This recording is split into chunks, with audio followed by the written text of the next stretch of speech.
that good of a puppet. You're not going to inherit a better world.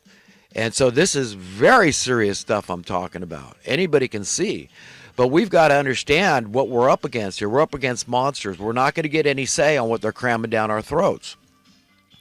But I'm all for mechanization, automation. This is the industrial age. This is what we want, machines to take over as many of our jobs as possible. And the ones that they can't take over completely, we want machines that help make it easier for us to do it. Right? That's what we want. That's good. But we've been being trained to be pulled both ways. No, believe this way. Believe that it's bad that machines are taking your jobs. Why? Well, you're out of a job and we need jobs and blah, blah, blah. Why do we need jobs? Could you imagine the slaves of long ago begging their masters, please, master, put me to work. Don't let me sit under this palm and drink daiquiris all day, whatever the hell they were drinking back in the day. Okay, no, no, no. Okay, no, it's stupid. We've been trained to be stupid. That's what they want. They want their biological automatons, the base puppets at the base of the pyramid. They want them just go down, man. You're just another warm body. The earth doesn't need you. We don't need you. Just die. We don't want to pay you sufficiently to survive. Okay? We want you to perish. So this is what we're up against. And yeah, it doesn't help to run from it. I hate it. They get people to go off to dubious war, and now we got 20 guys a day or something taking their own lives. What did they see? This didn't happen in the Second World War. A justified war, it doesn't happen. So I'm not against war necessarily. I'm a pacifist, so I hate violence. Just use it as a last resort. But, sometimes it's necessary. Look what Moses did. All I'm saying is that if we're going to go kick some dictator's ass, let's make sure we're judging correctly, okay? But you don't go march these guys off to dubious war and get them involved in things they don't want to be involved in. Okay, and the same with increasing the national debt. This is a scam. It's a scheme. It's just the theft of the wealth of our nation. We're in shambles in America. People don't think because the stock market's at records high, what that money's not doing any. It's not on Main Street. It's stuck in people's investments. They're not spending it. It's doing the stock traders. The brokers are doing fine. They're making their money. They're skimming off the top just like all the banks do, right? They all make their money, bank managers, bank owners, and all these CEOs, CFOs, and make sure they get their cut. They're the most alienated from regular Main Street people as possible. No, we've got a mess. It's going to take a miracle to turn this thing around. If Trump is able to make any progress, it's going to be a miracle. Remember what I think he's trying to do, and I'm all in. I'm going to be all in until I say I'm not. I trust the man. I think he's really smart. I think he's a good guy. I think he believes Jesus. He believes the Bible. And so I'm down. I go for it, man. It's going to be, you've heard this term, 2 steps forward, or 1 step forward, 2 steps backward. Yeah, people are making anti-progress. It's been going on a long time. He's trying to get America going, 2 steps forward, 1 backward with increasing the debt ceiling. I'm just trusting him on that. But you know what? We've got to turn this thing around. This national debt and all this has to be turned around. All the crime, just think of all the crime and how much that costs society. It'd be incalculably cheaper to just end extreme desperate poverty than to continue on in this trajectory that we're going, okay? So a minimum guaranteed income, I say that's great, and make people feel dignified about taking it. Let's call the bluff. There's more than one way to skin a cat. We got to get to the bottom of things. We, the people, need to oversee the money printing, the issuance of currency operation. Okay, we have to be the ones that are accounted to. Okay, we have to be the ones that decide, that call the shots, that have a voice, that have a say in these things. That we just, with one voice, communists, socialists, and capitalists, demand progress. That's it. And how do you define progress? What is the litmus test? What is the evidence? What is the metric? What is the gauge? Okay, and I'm telling you what it is. You see a decrease in your cost of living, which means you see an increase in the worth of your currency, just like a scale. One goes down, the other goes up, and it leads to freedom. It leads to a greater sense of security. That's all that we can ask for. That's progress. And yes, there's a great light at the end of the tunnel, because eventually the money masters of misery will be rendered irrelevant. And the system won't break down. We don't need a harsh taskmaster beating us to get us to serve. We'll serve. We like to be appreciated and relevant and useful. It's a God-given instinct to do so. It's unnatural not to do so. What do you think? It's natural to sit around being self-serving, decadent slobs, lazy piss ants, profligate freaks? I mean, no, that's not. That's wrong. There's something wrong with a human being that would want to do that. You're not in your right mind. If everything's been handed to you on a silver platter from birth, the way I firmly believe, I strongly contend, that's how God would have it. Okay, that he's not going to elect a few elitists to say, now you're in charge of these humans. Make sure you keep them sufficiently hungry and, unentitled. And make them feel like an entitlement's a pejorative term, and they're not righted. You don't have any rights just because you're born onto earth as God's child. No, you go to your masters, whom I'm appointed to be perpetual elitists and masters over you, and they'll hand it down to their children, and they'll rule you. These are the money masters. They gave the money printing copyright. Is that how God would do it? Okay, no. Be honest. That's all I'm saying. Be logical, be reasonable, be honest. How would it be? We'd all be free. That's the light at the end of the tunnel. It is utter and absolute freedom, not for some humanity, but for all of humanity, okay?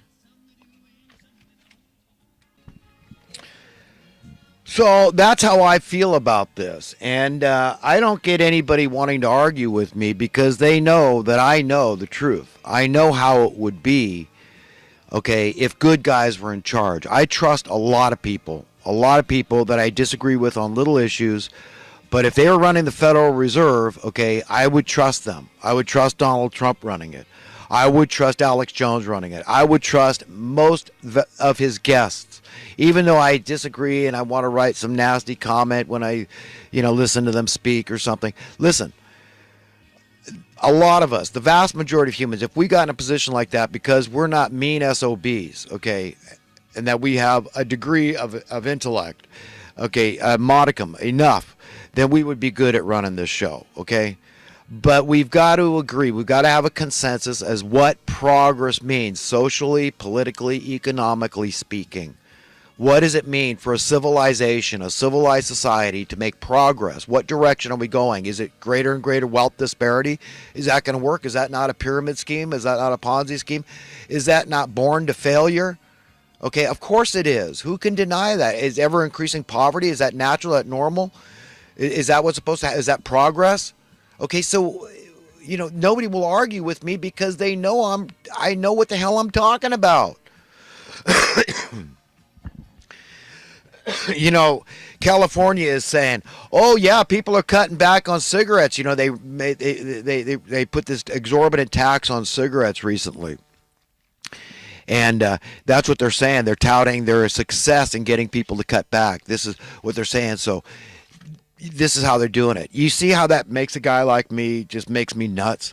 And now the tobacco shops, even though they didn't raise the cost of rolling tobacco, they're saying, look, we got to strike while the iron is hot. So they have put a huge tax cost on, but it's only going to the tobacco shops, on tobacco itself, because that way there's no way to circumvent this tax, because the tax was just on pre-rolled cigarettes, you understand, not on tobacco. My smoking has increased. So if somebody's telling me I can't do something or I'm not supposed to do something, guess what I want to do? Okay, I want to rebel. And so I've been smoking more. I've been rolling more of my own cigarettes. Okay, so my tobacco use has gone up since this tax. That's the effect it had on me psychologically. What do you think of that? You could say, well, you're just a dumbass, you're wrong, you're weak, whatever. You're a nut, you're psychological, you need a shrink. Whatever it is, okay?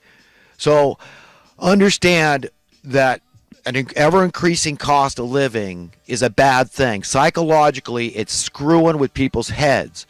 And instead of feeling less enslaved by this system, people feel more and more and more and more enslaved. How does that work? And you've got to find a niche where you're making more and more and more numbers. It's crazy. It's just a race. It's social Darwinism.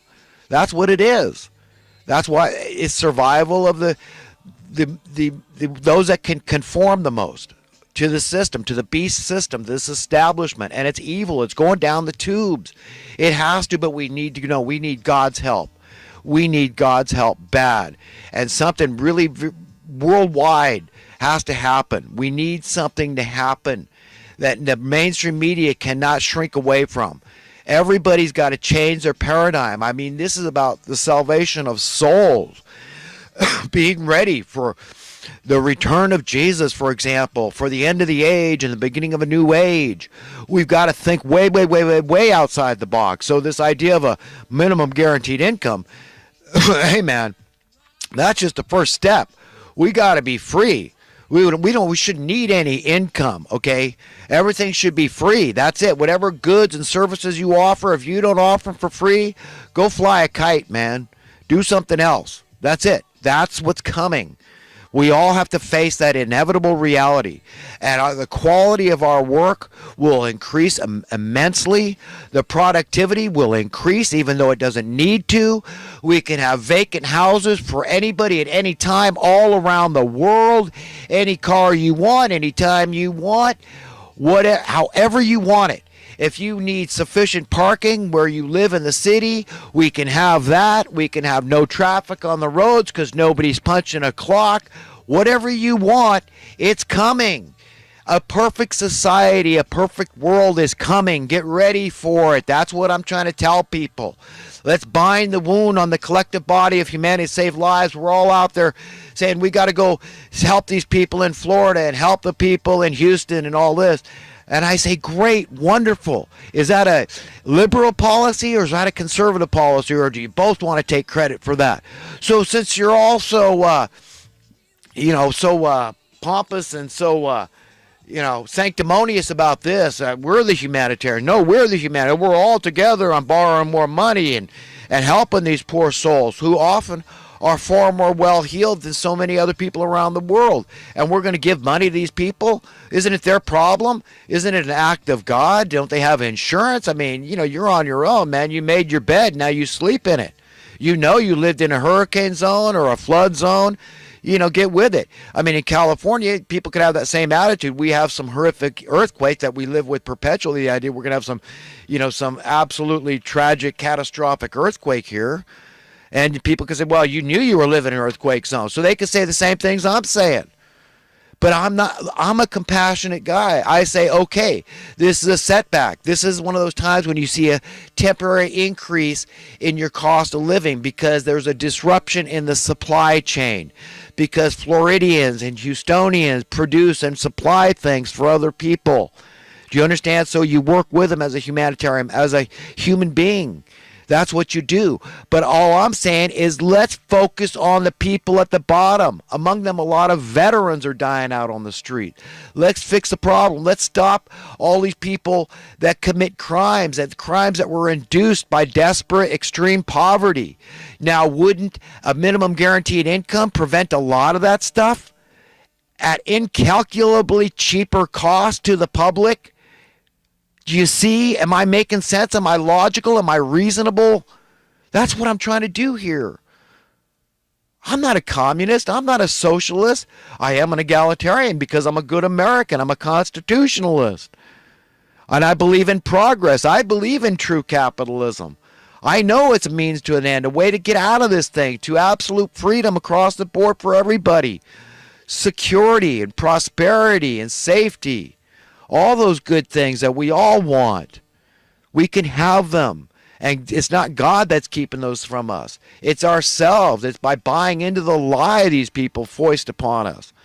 And all those people that establishmentarians engage in willful ignorance, and they subconsciously, semi-consciously, unconsciously, consciously, advertently, inadvertently, people are buying into the system and conforming and complying and allowing themselves to be trained because they've been told that's pragmatic.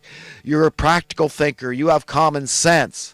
And that's why you believe in just going with the flow and good, just be a good little minion of the system. Be trainable. Okay, if you're an engineer, you're going to go work for some company that's going to tell you, hey, look, you got to make this thing so it breaks. Now, you got to understand. I don't want to seem like an a-hole, the boss of the engineer, but if it doesn't break, here's the logic that people don't buy new ones. You understand how this works? So it's like, yeah, okay, I get it.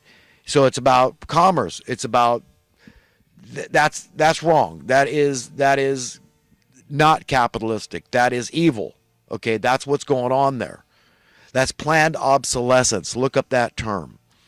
And then you got this whole thing with the disruptive technology. People want to talk climate. I want to talk disruptive technology. Okay? If you really believe that my CO2 footprint is causing the earth to warm, then I want to talk about disruptive technologies. Okay? That who's against the oil companies because, well, that's their profit. Okay? In order to stay in business, they got to keep producing CO2. And if some clown comes along and says, look, I could put this device under your hood and you're going to produce hydrogen on demand and you're not going to need gas anymore, just put water in your tank and you go 100 miles on a gallon of water.